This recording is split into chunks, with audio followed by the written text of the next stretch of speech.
મંદિરના બાંધકામના કામમાં ₹31 લાખની છેતરપિંડીનો આક્ષેપ।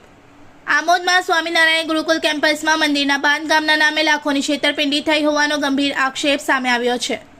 આ મામલે આમોદ પોલીસ સ્ટેશનમાં ફરિયાદના આધારે ગુનો નોંધાતા સમગ્ર વિસ્તારમાં ચકચાર મચી છે। ફરિયાદ મુજબ મંદિરના કામ માટે પથ્થર મટીરીયલ સપ્લાય કરાવવાના મામલે વેપારી તરીકે વિશ્વાસમાં લઈ ફરિયાદી પાસેથી અલગ અલગ તારીખે બેંક એકાઉન્ટ મારફતે કુલ ₹31 લાખની રકમ જમા કરાવવામાં આવી હતી। બાદમાં ફરિયાદીએ પોતાની રકમ પરત માંગતા પૈસા પરત આપવામાં આવ્યા ન હોવાનો આક્ષેપ કરવામાં આવ્યો છે। આ ઉપરાંત ફરિયાદમાં અમાનત તરીકે આપવામાં આવેલ પથ્થર મટીરીયલ પણ પરત ન આપ્યાનો આક્ષેપ કરવામાં આવ્યો છે। વેપારી તથા આરોપીઓએ મદદગારી કરી ફરિયાદી સાથે ગુનાહિત વિશ્વાસઘાત કર્યો હોવાનો ફરિયાદમાં ઉલ્લેખ કરાયો છે।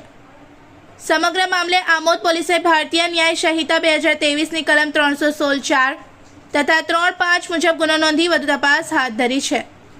ફરિયાદમાં આરોપીઓ સામે ધરપકડની કાર્યવાહી અંગે પણ ઉલ્લેખ કરવામાં આવ્યો છે।